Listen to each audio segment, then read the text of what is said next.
여러분에게 무엇으로 가득하게 원하십니까? 경제가 가득하면 좋겠죠. 나를 사랑해주는 사람이 많으면 좋겠습니다. 그렇죠. 뭔가 많을수록 좋죠. 그렇죠. 그런데 가장 중요한 게 많아야 합니다. 가장 중요한 게 가득해야 됩니다. 그것이 레위기서입니다. 그 설명을 하고 있는 책이 레위기서예요. 레위기는 모든 백성의 예배를 위한 지식을 주고요. 특히 예배를 인도하는 목회자는 반드시 숙지해야 되는 말씀입니다. 그런데 왜 목회자에 대한 내용이 많은 이 레위기서를 다뤄야 될까요? 왜 일반 성도들이 레위기서를 알아야 할까요? 레위기서는 설교에서 자주 쓰이지 않습니다. 왜냐? 복잡하기도 하고요. 또 내용이 중복되는 것도 많습니다. 그리고 성도들이 이해하기 힘든 것도 있고요. 또 목회자에게 부족한 것이 드러나기도 합니다. 그런데도 왜 알아야 할까요? 여러분들은, 하나님의 자녀들은 올바른 목회자를 구분할 수 있는 기준이 있어야 됩니다.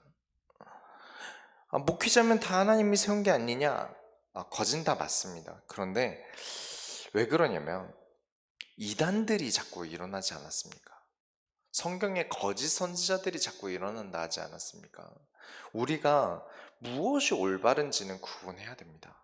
악한 세대의 세상을 밝히 볼 지식을 성경을 통해 추구하는 것은 아주 건전하고 건강한 신앙생활입니다. 절대 목회자를 판단하겠다는 것이 아니라 기준이 있어야 되고 기본이 있어야 됩니다.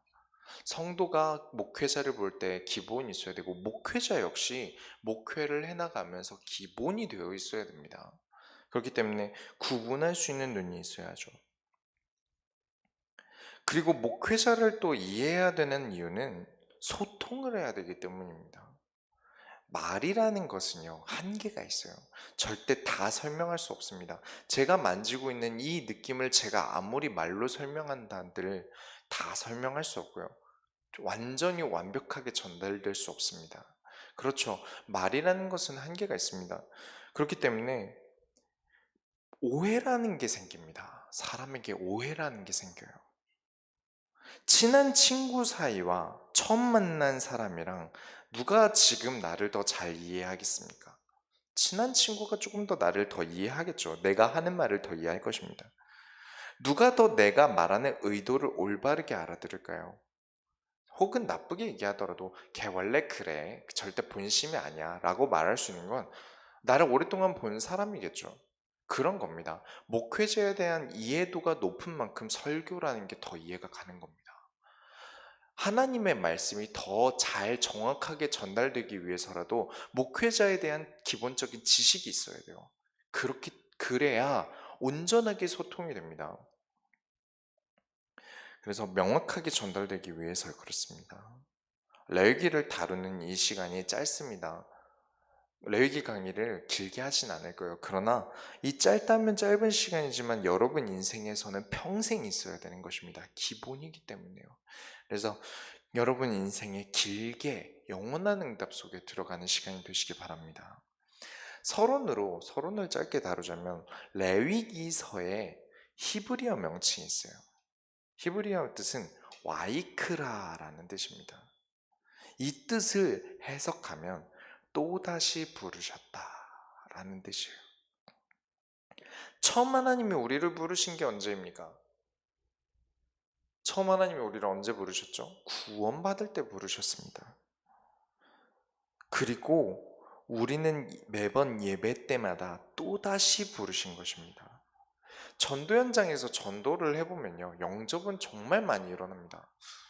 안 적어놔서 모르겠는데 제가 영접시킨 숫자만 해도 몇백 명 될 거예요. 근데 교회화는 저뿐만 아니라 모든 전도라는 걸 해보신 분들은 경험해 보셨을 겁니다. 교회에 오는 것은, 예배를 드리는 것은 진짜 1%도 안 됩니다. 하나님이 또다시 부르셔야 가능한 거예요. 단순히 천국으로 부르신 것과 또 다른 구분점이 예배입니다. 많은 분들이 예배가 얼마나 소중한지 모르세요. 하나님이 또 불러주지 않으셨으면 이 자리에 나올 수가 없습니다. 하나님이 오늘 불러주지 않으셨으면 예배를 드릴 수가 없어요. 하나님이 여러분을 또다시 부르신 겁니다. 여러분을 사랑하셔서 한 번 부르고 자 이제부터 알아서 말 잘 듣겠지 하고 둔 게 아니라 계속해서 매주마다 또 매번 있는 공예배마다 부르시고 한 번 더 부르시고, 여러분에게 오늘이 큰 기적이 있는 날입니다. 하나님이 직접 작업하셔서 또 부르신 날이기 때문입니다. 그래서 여러분이 오늘 어떻게 느끼고 계실지 모르겠습니다. 그러나 오늘은 여러분에게 기적의 날인 줄을 믿으시기 바랍니다. 그러면서 우리가 본론으로 들어가겠습니다. 제사의 의미가 있어요. 더 이상 우리는 제사를 드리진 않습니다. 그럼에도 불구하고 우리에게 성경이 지금까지 남아있는 이유는 의미를 우리가 알아야 되기 때문입니다. 알아셔야 되는 게, 당시에 이스라엘은 어떤 상황이었습니까? 이스라엘이 출애굽을 했는데 출애굽한 그 날부터 물이 없다고 출애굽기 15장부터 원망을 합니다. 노예된 체질 때문에 원망하고 또 원망하고 하나님께 원망하고 또 애굽으로 돌아가자라는 말을 합니다. 그게 이스라엘 백성이죠. 하도 말을 안 들어서 이 백성을 이끌고 가기 위해 멸망시키지 않고 하나님을 알게 하시기 위해서 무슨 방법을 쓰셨습니까? 무서운 하나님이 되시기로 하십니다. 수준을 맞춰주신 거죠. 무섭게 해야 따라오니까요. 그렇다고 버릴 수 없으니까요. 그래서 무서운 하나님, 질투의 하나님이 되시기로 하십니다. 상황에 맞게 이미지 메이킹을 하신 거죠.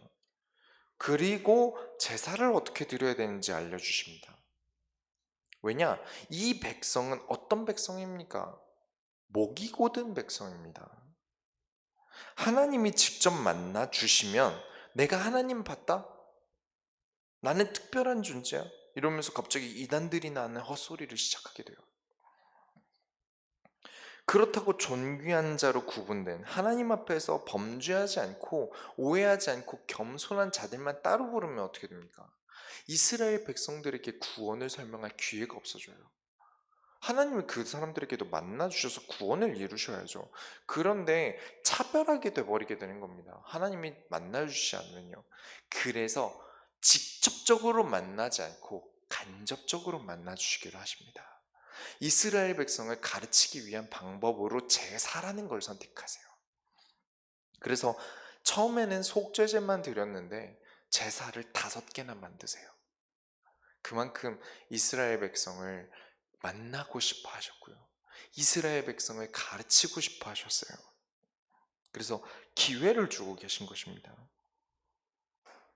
그래서 우리가 지금 드리고 있는 이 이야기는 이때 이스라엘에만 필요한 이야기가 아니라 지금 우리에게도 마찬가지입니다. 지금까지도 계승되어져 오는 언약입니다. 제사장의 직분은 에봇이라는 무겁고 스트레스 받는 옷을 입히시고 백성들에게 경제를 가지고 먹고 살게 만드셔서 제사장으로 하여금 겸손하게 만드셨습니다. 그렇기 때문에 겸손히 하나님께로부터 받은 말씀을 백성들에게 전달해야 하는 직분입니다. 교만하게 내 경험과 내 감정이 하나님이라는 식으로 하는 목회나 설교가 그래서 나쁜 것입니다. 그리고 백성들은 스스로 말씀을 깨달을 수 없기 때문에 제사를 통해, 지금으로 보면 예배를 통해 언약을 깨닫습니다.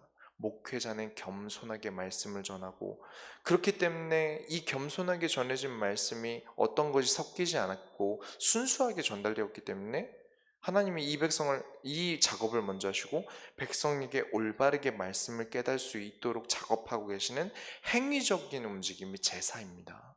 아주 중요한 시스템이죠. 그래서 교회라는 것은 백성이든 제사장이든 성도든 목회자든 교만한 사람이 단 한 명도 없어야 합니다. 하나님만이 높임을 받는 오늘 주일 예배 되시기 바랍니다. 번제라는 제사가 있습니다. 그게 레위기서 1장의 내용입니다. 레위기서 1장 3절에 그 예물이 소의 번제이면 흠없는 수컷으로 회막문에서 여호와의 앞에 기쁘게 받으시도록 드릴지니라. 하나님께 드리는 번제를 우리에게 알려주시는데, 번제라는 건 불에 태워서 드리는 제사입니다. 많은 분들이 이 제사를 집도하기 위해서 도축하는 사람이 따로 있는 줄 알아요. 제사장이나 레위 지파가 자, 이제 제사 드리는 사람이 이렇게 소를 가져오면 그 소를 대신 누가 잡아주는 줄 압니다. 근데 아니에요. 이 소나 가축을 가져온 사람이 직접 죽여야 합니다. 그리고 그냥 죽이는 정도가 아니라 부위별로 각을 떠야 돼요. 벌레도 겨우 잡아보지 않았겠습니까? 근데 짐승을 직접 살아있는 걸 죽인다는 게 쉬운 일이겠습니까? 얼마나 손이 떨리고 긴장되는 일이겠습니까? 그리고 마장동이 유명하죠. 도축업으로 유명합니다. 그 사람들 얘기를 들어보니까 정말 기술도 너무 많이 필요하고요. 힘도 정말 많이 들어간답니다. 쉽게 잘리지 않기 때문이죠. 칼날도 정말 잘 들어야 돼요. 근데 이 부위마다 뜨는 방식도 다 다르니까 처음 배우는 초보자들도 하루 종일 걸리고 너무 힘든데, 힘들다 그래서 긴장을 풀면 반드시 다친답니다. 자기가 칼에 찔린대요. 지금 이 살아있는 가축을 죽였고요. 각을 떠야 됩니다. 포를 떠야 되고요. 부위의 내장을 드러내야 됩니다. 쉬웠겠습니까?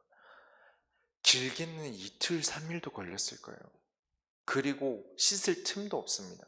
온몸이 피에 떡이 돼 버립니다. 이것을 잡으면서 피가 다 튀겠죠. 온몸에 피 냄새가 진동하고 온몸에 피가 묻어 있는 상태가 됩니다. 그렇습니다. 하나님이 절대 그리스도를 쉽게 가르쳐 주신 게 아니라 확실하게 각인되도록 가르치시는 겁니다. 아예 피에 쩔어버릴 정도로 완전히 하나님께 맡긴 바 되고 그리스도를 깨닫도록 하나님이 작업하고 계신 것입니다. 그것이 번제입니다. 온몸이 피투성이가 되는. 그리고 이 제사는요, 번제는 완전히 다 태워버려야 됩니다. 많게는 이틀, 3일 동안 완전히 타버릴 때까지 불이 꺼지지 않아야 됩니다. 무엇이죠? 하나님의 백성은 완전히 구원받는 단 하나의 길은 그리스도의 피밖에 없는 줄 우리가 믿습니다. 완전히 변화되는 것입니다. 가축의 모양이 전혀 남지 않고 형색조차 알아볼 수 없을 만큼 완전히 재가 되어버립니다. 이것이 무슨 짐승이었는지도 알 수 없을 만큼요. 우리는 완전히 변화되었습니다. 무엇으로요? 그리스도의 피로 완전히 변화되었습니다. 그것이 번제입니다. 백성들을 가르치고 계십니다. 쉽게 그냥 포 떠서 대충 던지고 태우는 것이 아니라 흠없는 소를 찾아내서 그것까지 드려야 됩니다. 직접 잡아서요. 예배는 우리 모두가 드리는 것입니다. 어떤 목회자 한 사람이 수고해서 예배를 드리는 것이 아니라 여러분은 이 자리에 나오셔서 마음으로 수송아지를 드리셔야 됩니다.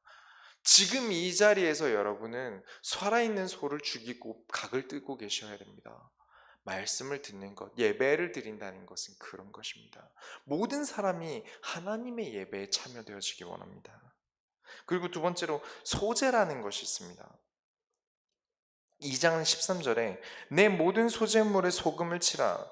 내 하나님의 언약의 소금은 내 소제에 빼지 못할지니 내 모든 예물에 소금을 드릴지니라. 이 소제라는 것은 유일하게 피가 없는 제사입니다. 피 흘림이 없는 제사입니다. 이 제사의 재료는 네 가지인데, 첫째는 곡식을 고운 가루로 만들어서 드렸습니다. 당시에 물레방앗간이 있습니까? 없죠. 물레방앗간이 없습니다. 광야에서. 절구 같은 게 제대로 되어 있을까요? 그리고 그것을 하나님께 드리는 건데 양이 적었을까요? 보통 고생이 아닌 겁니다. 보통 수고가 아니에요. 거기다가 때에 따라서는 두 번째로 이 고운 가루를 굽거나 쪄서 빵으로 드렸습니다. 근데 이건 또 누룩을 넣어서는 안 됩니다. 누룩이라는 것을 넣어야 빵이 부풀어지고 부드러워지는데 이 누룩을 넣지 않으니까 딱딱한 과자 모양이 됩니다. 드셔보신 분 없으시죠?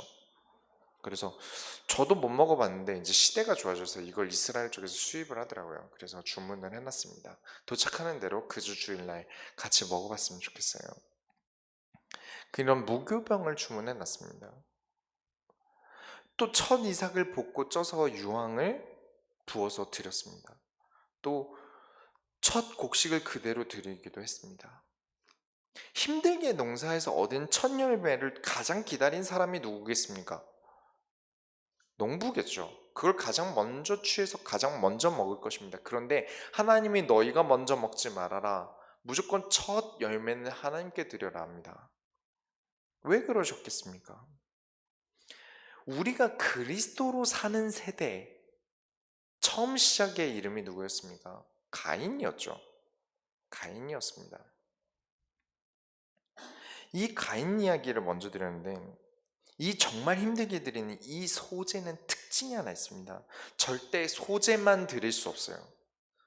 그 앞에 피와 관련된 나머지 제사를 드리고 난 다음에 소재가 들어옵니다. 소재만 드릴 수 없습니다. 피 제사를 드린 다음에 그제서야 소재가 가능해집니다. 맨 처음에 아벨과 가인을 생각해 보십시오. 그때를 기억하십니까? 쉽게 드리는 제사와 어렵게 드리는 제사 중 누가 더 그리스도를 깨닫겠냐고 제가 설명을 드렸습니다. 하나님이 가인에게 그리스도를 깊이 깨달을 기회를 주신 사건이라고 말씀을 드렸어요. 그리고 가인은 자기 감정 때문에 그 기회를 날렸습니다. 혹시 오늘 일어나기 힘들고 피곤한 몸을 이끌고 예배드리러 오셨습니까? 너무 잘하신 것입니다. 한 주간 너무 힘들고 불신앙에 빠질 일이 있으셨습니까? 정말 그럼에도 나오셨다면 오늘 은혜가 넘치길 바랍니다. 여러분은 피제사 속에서 힘든 과정 속에서 오늘 첫 열매로 하나님께 드리는 것입니다. 너무나 소중한 예배를 여러분이 드리고 있는 줄 믿습니다. 그래서 절대 감정에 속지 마시고 내가 먹고 싶은데 정말 맛있는 이 떡을 저 더 맛있게 먹을 수 있었는데 누룩을 넣어서 그럼에도 불구하고 부족하게 드리지만 우리가 하나님 앞에서 하나님께 드리는 것 이 자체만으로도 소중한 것이 예배인 것을 이 예배를 소중하게 여기는 것을 그래서 이 소재는 남은 것은 제사장이 먹습니다. 마치 예배의 마지막 헌금의 제도와 같습니다. 여러분이 항상 날마다 이 예배가 소중해지는 소재의 향기로운 예물이 되길 바랍니다. 그렇기 때문에 이 모든 소재에는 소금을 칩니다. 이 소금을 친다는 언약은 당시의 중동과 고대 지방 모든 사람들이 언약을 체결할 때 변하지 말라는 양식으로 소금을 뿌렸습니다. 하나님 말씀 앞에서는 이 주일에 대한 은혜가 여러분에게 변하지 않길 바랍니다.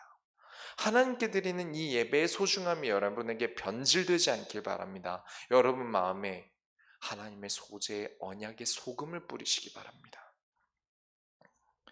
그리고 2장 2절에 아론의 자손 제사장들에게 가져갈 것이요 제사장은 그 고운 가루 한 움큼과 기름과 그 모든 유향을 가져다가 기념물로 제단 위에 불사를 찌니 이는 화제라 여호와께 향기로운 냄새니라.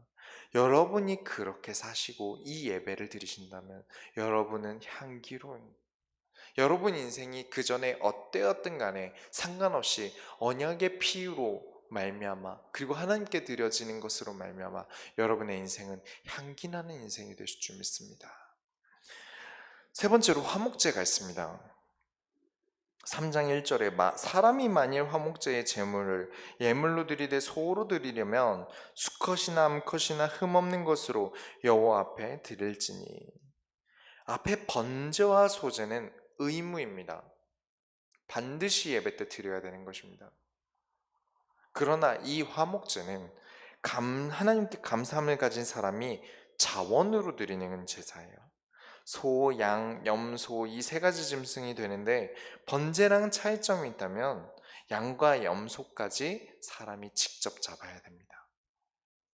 번제는 소만 그랬어요. 새나 작은 가축들은 제사장이 대신 잡았습니다. 그러나 이것만큼은 감사함으로 직접 드려야 됩니다. 그리고 처음에 제사장이 머리에 손을 얹어 안수하는데 제사장에게 내가 가지고 있는 감사의 제목을 얘기해 줘야 됩니다. 그리고 그 양을 가져온 사람이 직접 죽여서 피를 내고 그 피를 제사장이 가져가 제단 사면에 뿌립니다. 그리고 번제는 각을 떠서 전부 태웠는데 이번에는 내장과 콩팥과 기름 나오는 것만 빼서 제사장에게 줍니다. 그리고 그것을 무교병이나 유교병과 함께 태우죠. 이 자원에서 화목제를 드리는 사람은 완전히 전부 다 태울 필요가 없습니다. 왜 번제는 다 태웠는데 이건 태우지 않았을까요? 이미 마음을 완전하게 드렸기 때문입니다. 굳이 수고해서 다 태우지 않아도 하나님이 그 마음을 기쁘게 받으시기 때문에 더 수고를 덜어주십니다. 그리고 이 감사하는 마음을 자원해서 드린 것을 하나님이 얼마나 기쁘게 여기시냐면, 이 남은 부위들 있지 않습니까? 내장이나 이런 것들, 피랑 내장과 기름 나오는 것만 태웠고 나머지 고기는 제사장과 제사장 지파가 나누어 먹습니다. 그런데 여기서 제사장들이 좋으라고 먹이는 게 아니라 하나님이 본인의 사랑을 드러내시기 위해서 먹으려 하십니다. 왜냐하면 3일째 되는 날은 절대 먹어서는 안 됩니다. 그리고 이 3일째 되는 날은 절대 먹어서는 안 되고, 이 제사장들이 부정했거나 그랬을 때 절대 먹어서는 안 됩니다. 혹시 이 고기가 부정한 것에 닿았거나 그러면 절대 먹어서는 안 됩니다. 두 가지 의미가 있습니다. 3일 동안, 이틀 동안 죽어 계시다가 3일 동안 부활하신 분이 누구십니까? 그리스도죠. 여러분이 그리스도로 가득한 교회가 되시기 바랍니다. 그리스도께서 3일 만에 부활하십니다. 그 전까지는 그리스도를 먹고 마셨지만 실제로 그리스도를 보는 것입니다. 그리고 또 다른 의미가 있습니다. 하나님이 얼마나 사랑하셨는지 보여주시는데, 레위기서 7장 20절에 만일 몸이 부정한 자가 여호와께 속한 화목 제물의 고기를 먹으면 그 사람은 자기 백성 중에 끊어질 것이요 절대 가만두지 않겠다 하십니다. 혹시 이 고기가 부정되거나 그렇게 된다면 드린 사람에게도 드린 사람의 드림이 헛되어져 버리고 부정 타버리기 때문에 그렇게 만든 사람을 절대 가만두지 않겠다 하십니다. 그만큼 하나님께 기쁨으로 드린 것을 사랑하셨다는 겁니다. 너무 기쁘셔서 나에게 준 선물 아니냐, 이것을 너희가 막대했다, 가만두지 않겠다 하는 것입니다. 그만큼 여러분을 기다리고 계세요. 여러분이 하나님께 감사함으로 드리는 것을 기다리고 계세요. 그리고 이것은 모든 목회자들이 깨달아야 합니다. 무엇을요? 하나님께 드린 감사의 제목인 감사의 헌금들이 함부로 자기의 뜻대로 쓰여져서는 안 됩니다. 어느 목회자도 내 마음대로 써서는 안 되고요. 하나님께 인도받지 않고 내 뜻대로 써서는 안 됩니다. 하나님이 절대 용서하지 않으실 것입니다. 저는 목회를 성경을 통해 배웠습니다. 물론 사람을 통해서도 배워야 합니다. 그러나 가장 중요한 비중은 성경에 있다고 생각합니다. 그래서 저는 헌금을 함부로 쓸 생각이 없습니다. 항상 인도받아서, 항상 어떻게든 하나님의 인도받아서 하나님이 쓰시기 좋게 쓰임받을지 고민해야 합니다. 저뿐만 아니라 모든 목회자는 헌금을 나의 이득과 내가 필요와 내가 노는 데 쓴다거나 절대 용서받아서는 안 됩니다. 아까 처음에 말씀드렸죠. 목회자를 구분하는 기준이 있어야 됩니다. 만약에 목회자가 헌금을 내 맘대로 쓰고 내 어깨에 힘주기 위해서 쓴다, 그 목회자는 자격이 없습니다.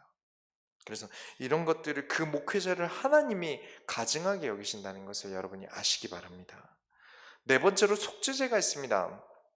4장 2절부터 3절에 이스라엘 자손에게 말하여 이르라, 누구든지 여호와의 계명 중 하나라도 그를 범하였으되 만일 기름 부음 받은 제사장이 범죄하여 백성이 허물이 되었으면 그가 범한 죄로 말미암아 흠없는 수송아지로 속죄 제물을 삼아 여호와께 드릴지니. 하나님이 이 속죄죄를 드리는 사람을 제사장을 포함시킵니다. 제사장도 부정한 것을 닿았거나 죄를 지었으면 이 속죄제를 드리는 사람에 포함이 됩니다. 제사장 스스로가 직접 드려야 됩니다. 얼마나 창피함입니까? 제사를 드리면 온 백성이 압니다. 그런데 제사장이 갑자기 뜬금없이 제사를 드리고 있다면 사람들이 알겠죠. 아, 저 제사장이 죄를 지었구나. 목회자는요, 하나님 앞에 솔직해야 됩니다. 제사는 하나님께 드리는 것이지 백성들 앞에서, 성도들 앞에서 드리는 것이 아닙니다. 성도가 있건 없건 성도가랑 상관없이 이 예배는 목회자가 하나님께 드리는 것입니다. 그렇기 때문에 저 역시도, 또 모든 목회자들도 하나님 앞에서 내가 죄를 지었을 때는 항상 말씀 속에 들어가야 되고요. 항상 내가 하나님 앞에서 나는 부족합니다, 하나님이 나를 쓰셔야 됩니다, 고백해야 합니다. 그리고 4장에서만 특이점이 있습니다. 그 전까지는 그냥 제사장이라고 했는데 4장에서만 기름 부음을 받은 제사장이라는 표기를 씁니다. 아무 죄도 없는데 아무 죄도 없는데 죄인 취급을 당하면서 십자가에 죽으신 기름 부음을 받은 대제사장이 계십니다. 누구죠? 그리스도께서 그렇게 우리의 속죄 제물이 되셨습니다. 하나님이 우리에게 힌트를 주시기 위해서 만든 제사죠. 이 외에도 족장, 백성 등등 모든 백성은 누구든지 하나님의 법을 지키지 않아서 죄인이 됐다면 빠르게 내 죄를 해결할 길은 이 속죄제밖에 없습니다. 이웃에게 눈에는 눈, 이에는 이가, 이게 인간끼리의 율법 아닙니까? 그렇다면 우리가 하나님께 지은 죄는 무엇으로 갚아야 합니까? 하나님의 마음을 상하게 만들었는데 고작 조그마한 번지 같은 내 마음이 상한다고 갚을 수 있겠습니까? 똑같은 마음이겠습니까? 마음의 크기가 다릅니다. 이 백성을 이끌어낸 하나님과 고작 내 가족 지키고 있는 나의 마음은 다릅니다. 그런데 내 마음 상한다고 하나님의 마음을 갚을 수 있겠습니까? 기껏해야 할 수 있는 게 지옥에 가는 건데, 그럼 반대로 묻겠습니다. 반대로 묻겠습니다. 지옥에 가는 게 하나님 마음에 기쁘겠습니까? 아니죠. 그렇다면 도대체 어떻게 해야 갚아야 합니까? 이 율법을 어떻게 해야 갚아야 하죠? 그걸 지불하는 방식이 속죄제물입니다. 하나님이 길을 여신 것입니다. 도무지 갚을 수 없는 죄의 대가를 하나님이 직접 지불하는 방식으로 그리스도를 우리에게 보내주셨습니다. 그래서 여러분의 구원이 감사가 넘치길 바랍니다. 도무지 갚을 수 없는 것을 사람끼리의 이 속죄제물이라는 것은요, 이 속죄제물이라는 것은 사람끼리의 죄에 대한 구분이 아닙니다. 사람끼리의 죄 때문에 드리는 제사가 아니에요. 자꾸 헛소리를 합니다, 사람들이. 예수님이 내 죄를 해결했으니까 나는 죄 없다, 이러면서 사고를 치고 다닌다면 미안한데 죄의 구분도 못하는 정신병 있는 소리입니다. 속죄죄는 나도 모르게 지은 죄에 대한 제사입니다. 내가 직접 알고 지은 죄에 대한 제사가 아닙니다. 내가 모르고 성급하게 맹세했거나 실수로 부정한 것을 만졌거나 절대 고의 없이 사람을 해를 끼쳤거나 이런 식의 죄에 대한 제사가 속죄죄예요. 그렇기 때문에 원죄와도 관련이 있는 것입니다. 우리가 스스로 짓지 않은 죄 아닙니까? 우리가 모르고 내가 가지고 있는 죄입니다. 그래서 속죄제물이 되셨다는 것은 원죄와도 깊은 관여가 있습니다. 인간끼리 지은 죄에 대한 제사는요, 속건제라고 합니다. 내가 사람끼리 지은 죄에 대한 제사가 속건제입니다. 6장 5절부터 6절에 그 거짓 맹세한 모든 물건을 들여보내되 곧 그 본래 물건에 5분의 1을 더하여 보낼 것이니 그 죄가 드러나는 날에 그 임자에게 줄 것이요 그는 또 그 속건 제물을 여호와께 가져갈지니 곧 내가 지정한 가치대로 양떼 중 흠없는 순양을 속건 제물을 위하여 제사장에게로 끌고 갈 것이요 성물을 포함한 내가 스스로 지은 죄에 대한 죄는 속죄죄가 아니라 속건죄를 드립니다. 이것은 죄에 대한 보상을 추가로 드려야 됩니다. 추가로 해야 돼요. 만약에 제가 어느 사람의 5만 원을 훔쳤다면 그 사람에게 6만 원으로 돌려줘야 됩니다. 절대 그 죄에서 벗어나지 않아요. 사람에게 죄를 지어놓고 하나님이 그리스도를 통해 내 죄를 해결해 주시니까 나는 죄 없다라는 것은 성경을 아예 잘못 알고 말하는 것입니다. 성경도 똑바로 보지 않고 예수님이 죄를 해결했다는 말을 그렇게 쉽게 합니까? 예수님이 우리의 어떤 속죄제물이 됐는지 속죄제와 속건제도 구분을 못하는 것입니다. 그래서 내가 죄를 짓고 돌아다니는 것은 정말 하나님을 잘못 알고 있고 그리스도를 오해하고 있는 것입니다. 내 원죄를 하나님 끝내셨으니까 나는 죄 없다고 죄 짓고 돌아다니는 것은 성경을 모르는 것입니다. 지난주 오후에 메시지 때 제가 말씀을 드렸습니다. 예수님의 사역에 대해서 말씀을 드렸는데 절대 죄 없다고 마음대로 사는 것은 하나님이 가르치신 인간이 아닙니다. 예수님은 인간으로 오셔서 인간의 본으로서 스스로의 뜻대로 살지 않으시고요. 하나님의 뜻대로 사셨습니다. 하나님의 뜻대로 사는데 내가 하나님께 범죄하겠습니까? 그렇죠. 그렇기 때문에 속죄죄와 속건죄를 구분하셔서 여러분은 하나님의 인도를 따라 죄 짓고 사는 인생에서 벗어나시기 바랍니다. 죄를 멀리하는 인생을 사시기 바랍니다. 그리고 본론 두 번째로, 제사장에게 이 이후의 단어를 쓰지 않았습니다. 여러분이 채우시기 바랍니다. 제사장에게 무엇을 주셨을까요? 첫 제사장 임직을 드립니다. 7장까지 모든 제사의 법도와 의의를 설명하신 다음에 8장부터는 이 제사를 집행할 제사장을 임명합니다. 하나님께로 아론이 제사장으로 선택됩니다. 어떤 백성들은 이런 생각을 했을 것입니다. 아이고, 모세네 집안이 다 해먹네. 아론은 죄도 졌는데 다른 사람 다 죽여놓고 왜 아론은 안 죽이지? 그런 사람을 지금 제사장으로 세워? 이런 생각이 들 거예요. 근데 오늘 레위기서를 살펴본다면 그런 생각이 들지 않게 될 것입니다. 오히려 내가 제사장으로 부름받지 않아서 다행이다 라는 생각이 들 거예요. 그만큼 목회자는 무거운 일입니다. 힘든 일이에요. 그렇게 목회자로 사는 게 무겁지 않으려고 자꾸 목회자들이 성도 탓을 하거나 교인들 탓을, 교인들이 못 깨달아서, 복음 못 깨달아서라면서 성도들을 비난하는 것은 진짜 잘못된 것입니다. 원래 목회자는 무겁고 힘들어야 되는 게 맞는 것입니다. 그 설명을 드리겠습니다. 처음 이 제사장 임직을 시작하는 것은 모세가 직접 아론과 아론의 아들들을 데려가서 물로 씻깁니다. 거기다가 보석으로 가득한 에봇을 입히고 머리에는 금으로 띈 패를 씌웁니다. 왕관인 거죠. 왕관 같은 패를 씌웁니다. 거기다 관유도 부어요. 그리고 아론의 아들들의 머리에도 관을 씌워줍니다. 얼마나 기쁘겠습니까? 느낌이 왕이 된 느낌일 거예요. 내가 왕이 되었다. 그리고 왕자들에게도 왕관 씌우지 않습니까? 내 아들들이 왕관을 쓴 거예요. 왕자가 된 기분이겠죠. 얼마나 기분이 좋겠습니까?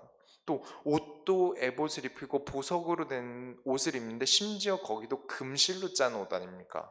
세상에 완전 왕이 된 기분일 겁니다. 그런 상황에서 완전 삐까뻔쩍하게 된 상황에서 그 다음으로 하는 일이 이제 이제 송아지를 데려옵니다. 송아지를 데려와서 이제 아론과 아론의 아들들이 이 송아지 머리 위에 안수를 합니다. 뭔가 된 느낌이겠죠. 내가 뭔가 권위를 얻은 느낌일 겁니다. 마치 판타지 영화에 나오는 마법사가 된 기분일 거예요. 그런 상황에서 이제 점점 형식이 갑자기 바뀌기 시작합니다. 8장 23절부터 24절에 모세가 잡고 그 피를 가져다가 아론의 오른쪽 귓부리와 그의 오른쪽 엄지손가락과 그의 오른쪽 엄지발가락에 바르고 아론의 아들들을 데려다가 모세가 그의 오른쪽 귓부리와 그들의 손의 오른쪽 엄지손가락과 그들의 발의 오른쪽 엄지발가락에 그 피를 바르고 또 모세가 그 피를 제단 사방에 뿌리고 지금 깨끗하고 고급진 상황에 찝찝하게 피를 몸에 바릅니다. 뭐 묻은 것 같고 지금 방금 잡은 짐승의 피인데 얼마나 또 징그럽겠습니까? 방금 잡은 걸 내가 눈으로 보지 않았습니까? 방금 죽은 소의 피입니다. 거기다 옷도 지금 금으로 된 삐까뻔쩍한 옷을 입었는데 혹여나 묻으면 어떡합니까? 그러다가 이제 이런 제사 형식을 더 지내다가 8장 30절에 모세가 관유와 제단 위에 피를 가져다가 아론과 그의 옷과 그의 아들들과 그의 아들들의 옷에 뿌려서 아론과 그의 옷과 그의 아들들과 그의 아들들의 옷을 거룩하게 하고 아예 피를 뿌려버립니다. 사람 몸에다가요. 여러분 피가 굳은 거 드셔보셨죠? 선지 아닙니까? 선지국 드셔보시지 않으셨습니까? 피를 뿌려서 그 귀한 금과 보석으로 이루어진 깨끗한 옷에 뿌리는데 지금 그 모습이 누가 왕 같겠습니까? 뭔가 화려해 보였던 그 모습들이 다 시뻘겋게 변했는데 그게 뭐가 대단해 보이겠습니까? 그런데 하나님은 그 모습을 두고 거룩하다 하십니다. 제사장은 피의 주인공이 되시는 그리스도가 아니면 절대 거룩할 수 없습니다. 아무리 비싼 차를 타도요, 아무리 대단한 옷을 비싼 옷을 입고 그게 심지어 금으로 만들어져 있고 보석으로 가득하다 하더라도, 세상에 어떤 감투를 넘어서 왕관을 쓴다 하더라도 그것은 하나님께 드려진 바가 되지 못합니다. 오직 그리스도의 피로만 거룩하다 합니다. 여러분이 구분하셔야 되는 것은, 여러분이 구분하셔야 되는 목회자는 그리스도로 살아가는 목회자를 구분하셔야 됩니다. 화려하다. 와, 큰 교회 목사님이네. 와, 큰 교회에 뭔가를 하고 있네. 와, 옷이 진짜 비싼 옷을 입고 다니시네. 와, 차봐, 진짜 좋은 차를 타고 다니시네. 그게 목회자의 구분이 아닙니다. 이 사람이 얼마나 그리스도의 피로 절여져 있는가, 얼마나 그리스도로 살아가는가, 어떠한 상황에서든지 그리스도로 살아가는 것이 감사한가를 보셔야 됩니다. 더 이상 왕 같은 화려한 모습이 아닙니다. 피에 완전히 절여진 모습은요. 상황과 상관없이 날마다 그리스도로 살아가는 목회자를 구분하시기 바랍니다.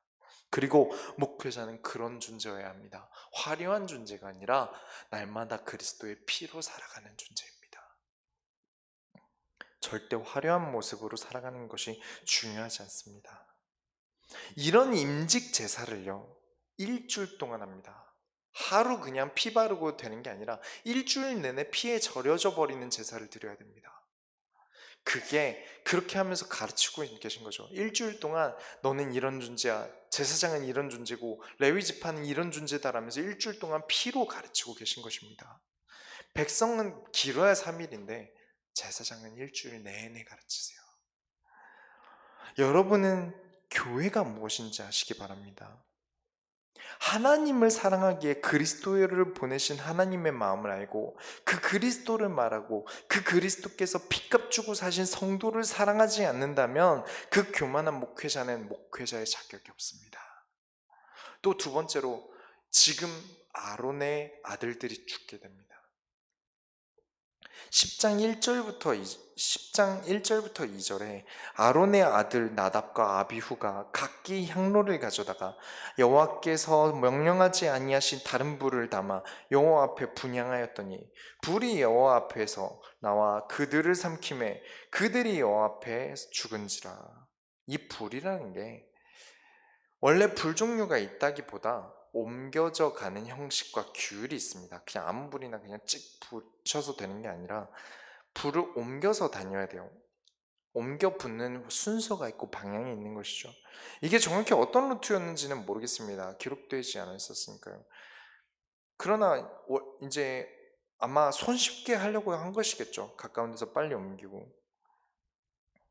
또 가축을 태운다는 것은, 가축을 번제로 드릴 때 한 가축을 3일 내내 태우려면 그 불의 양도 어마어마해야 될 것입니다. 그럼 옮기는데도 굉장히 손이 많이 들겠죠.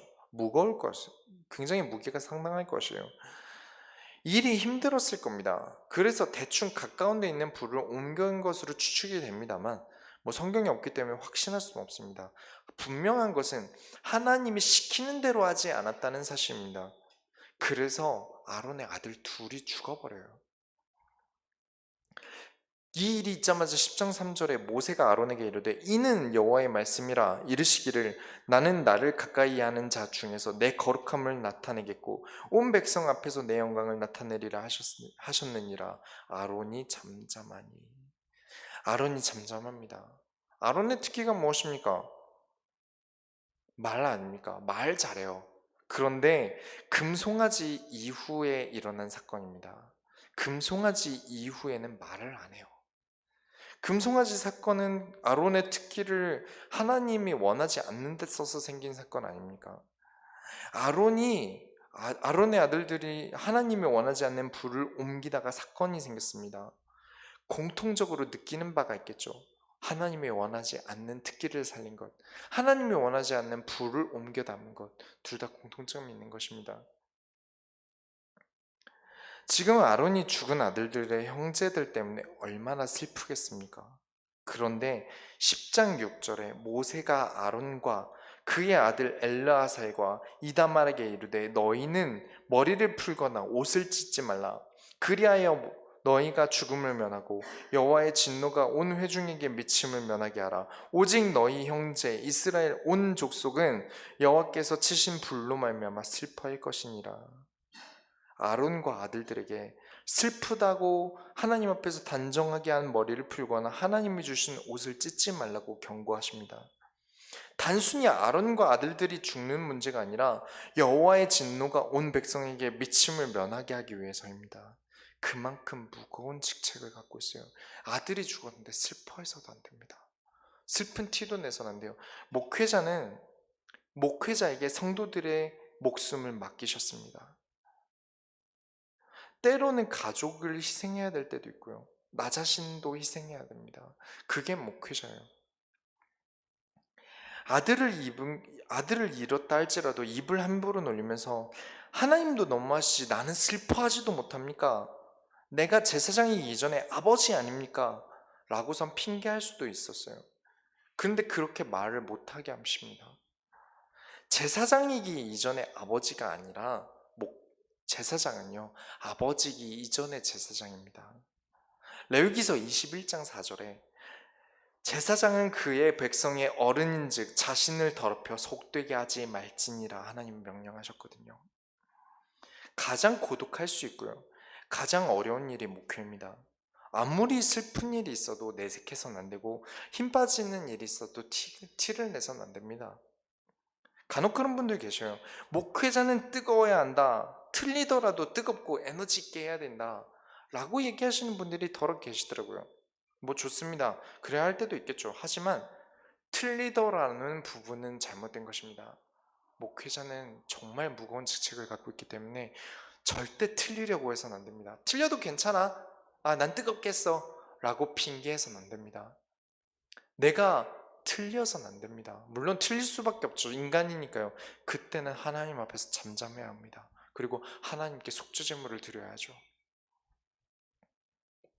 그래서 이런 아론의 무거운 일을 겪으면서 제사장이 되자마자 아들 둘을 잃어버립니다. 그런 상황에서 지금 아론이 남은 나머지 두 아들이 더 있었습니다. 이 아들들이 하나님이 원하지 않는 곳에서 그 음식을 먹다가 모세에게 또 혼이 납니다. 그때 아론이 드디어 딱 한마디 합니다. 지금까지 아들이 죽었는데도 한마디도 하지 않았던 아론이 이때서야 한마디를 해요. 10장 19절부터 20절에 아론이 모세에게 이르되 오늘 그들이 그 속죄제와 번제를 여호와께 드렸어도 이런 일이 내게 임하였거늘 오늘 내가 속죄제물을 먹었더라면 여호와께서 어찌 좋게 여기셨으리요. 모세가 그 말을 듣고 좋게 여겼더라. 그 주특기이던 입을 함부로 놀리지 않습니다. 오히려 하나님이 이 상황에서도 아들이 죽고 또 아들들이 또 혼나는 이 상황에서도 먹을 것도 마음대로 내 아들들이 못 먹게 하냐, 우리 아들 기줄게, 이럴 수 있는데 그렇지 않습니다. 하나님이 어떻게 해야 기쁘실까? 내가 하나님 앞에서 어떻게 해야 범죄하지 않을까? 내가 하나님께 범죄하지 않아서 다행이다 라고 생각합니다. 아론이 변한 거죠. 금송아지 사건 이후로요. 더는 내 살 길을 찾고 내가 인격적으로 인정받고자 하는 어깨에 힘주고 사는 아론이 아닙니다. 맞습니다. 목회자의 존재 이유는 성도와 백성 그리고 하나님뿐입니다. 내가 살아있는 이유는 나 때문이 아닙니다. 목회자는 성도들 때문에 존재하는 것입니다. 이미 내 목숨을 드려야만 할 수 있는 게 목회자입니다. 뭐 변화되겠지, 목회자 하면서 점점 그래도 변하겠지가 아니라 이미 내 목숨을 하나님께 드려놓고 시작해야 되는 게 목회입니다. 그래서 이런 목회라는 것을 올바르게 구분하시는 눈이 열리시기 바랍니다. 결론을 내리겠습니다. 참된 교회가 되길 원합니다. 진짜 교회가 되길 원합니다. 곧 그리스도로 가득한 교회가 되길 바랍니다. 우리 소원교회는 그런 교회이길 바랍니다. 우리가 5가지 제사를 볼 때 반드시 들어갔던 게 무엇인가요? 흠이 없다는 단어가 들어갔다는 것입니다. 이 레위기가 써지던 곳은 광야였습니다. 우리가 출애굽기를 지나왔지만 먹고 마시는 문제 때문에 얼마나 문제가 많고 탈도 많았습니까? 그런데 흠이 없는 게 있을 리 있습니까? 사람도 성한 곳이 없는데요. 그런데 하나님은 있다고 하지 않으셨습니까? 우리가 아멘, 교회 와서 아멘 해놓고 그 흠이 없는 가축을 찾으러 가지 않으면 찾아갈 수가 없습니다. 알 수가 없어요. 하나님의 말씀의 성취를 볼 수가 없습니다. 그게 종교 생활인 것입니다. 하나님이 다 해결해 주실 거야. 하나님이 문을 열어주실 거야. 하나님이 뭔가 하실 거야. 그렇게 인도를 받아야 한다고 착각합니다. 흠이 없는 가축이 있을 리 없는데 하고 의심이 되더라도 말씀을 따라 가보면 보게 됩니다. 흠 없는 소가, 흠 없는 양이. 아까 말씀드린 대로 흠이 없으신 그리스도께서 우리의 죄를 사하시는 예언이며 우리로 말씀을 따라 살아가도록 만드신 장치가 제사입니다. 그리스도의 피라는 가치를 우리에게 깊게 새기기 위해서 하신 제사입니다. 그리고 정말 무겁고 힘들게 제사장직을 만드신 이유도 기름 부음 받으신 대제사장이신 그리스도께서 더 아프고 무겁게 힘들게 사역하시다가 십자가에 못 박혀 죽으셨습니다. 이런 레위기서의 내용들이 우리가 고생을 하자는 말이 아닙니다. 일부러 어려운 일을 찾아서 힘들게 살자는 게 아닙니다. 그만큼 우리 소원교회 성도들은 그리스도 때문에 이 교회가 소중하시기 바랍니다. 그리스도가 없으면 아무 가치 없는 이 목회자를 그리스도 때문에 가치 있게 봐주시기 바랍니다. 이만큼이나 하나님이 가르치신 그리스도를 주인으로 영접한 성도를 소중하게 여기시기 바랍니다. 그리스도를 통해 이 교회의 시간표에 맞게 말씀이 선포되어지는 강단을 여러분이 소중하게 여기시기 바랍니다. 결국 그리스도로 가득한 것이 교회입니다. 그리스도를 통해 살아가는 것이 교회입니다. 진짜 교회를 잃어버린 세상을 살고 있어요. 많은 분들이 스스로 신앙을 세워서 살아갑니다. 너무나 신앙생활을 잘하세요. 근데 이 잘하는 100 중에 하나 정도 비성경적인 것들이 포함될 때가 있습니다. 그 탓을 저는 목회자 탓이라고 봅니다. 왜냐? 물론 전부가 아니라 소수의 그런 분들이 계세요. 말씀이 죽어버렸고 성경을 가지고 무엇이 올바른지 가르치지 못했고, 그리고 그 설교들을 가지고 성도들이 은혜를 받지 못하니까 성도들이 말씀을 붙잡지 못하고 살아가고, 또 성경적이지 않은 말씀을 붙잡고 살아가다 보니까 점점 틀린 것들을 하나둘씩 정말 잘하고 있는, 막 500개, 100, 1000개 잘하고 있는 신앙생활 중에 한두 가지를 실수합니다. 근데 그 한두 가지 때문에 우리는 재물을 드려야 돼요. 그렇게 되지 않기 위해서라도 우리가 하나님 앞에서 목회자를 올바르게 보고, 목회자도 자신의 기본이 되는 올바른 본분을 지켜야 합니다. 그것이 레위기서입니다. 여러분에게 변질이 되지 않길 바랍니다. 신앙생활에 우리 소원교회만큼은, 세상 모든 교회가 변질되어져 가더라도 우리 소원교회는 언약의 소금을 뿌려서 어떠한 것이든지 성경대로 나아가는 본질이 희석되지 않길 바랍니다. 성경에서 하나님이 자신의 손을 담으셨습니다. 말씀을 믿고 나아가시기 바랍니다. 반드시 흠없는 소가, 절대 있을 리 없는 흠없는 양을 발견하시기 바랍니다. 반드시 우리에게 예비된 응답이 있음을 믿고 도전하시기 바랍니다. 우리가 하나님의 손을 열어드립시다. 기도하겠습니다. 하나님 감사합니다. 우리에게 성경을 통하여 말씀을 주심을 감사드립니다. 이 교회가 그리스도로 가득하게 하여 주옵소서. 그리스도의 피로 가득한 교회가 되게 하여 주옵소서. 하나님이 진짜로 정말 이 백성들을 가르치시기 위해서 만들어 놓은 이 제사처럼, 정말 길고 피비린내 나고 피에 떡이 돼버리는 이 제사처럼 하나님, 우리가 그리스도로 가득하길 원합니다. 그리스도의 향기가, 그리스도의 피가 가득한 향기로운 제사가 되길 원합니다. 하나님, 우리로 하여금 그리스도로 나아가는 한 주간이 되게 하여 주옵소서. 살아계신 예수 그리스도의 이름으로 기도드렸습니다. 아멘.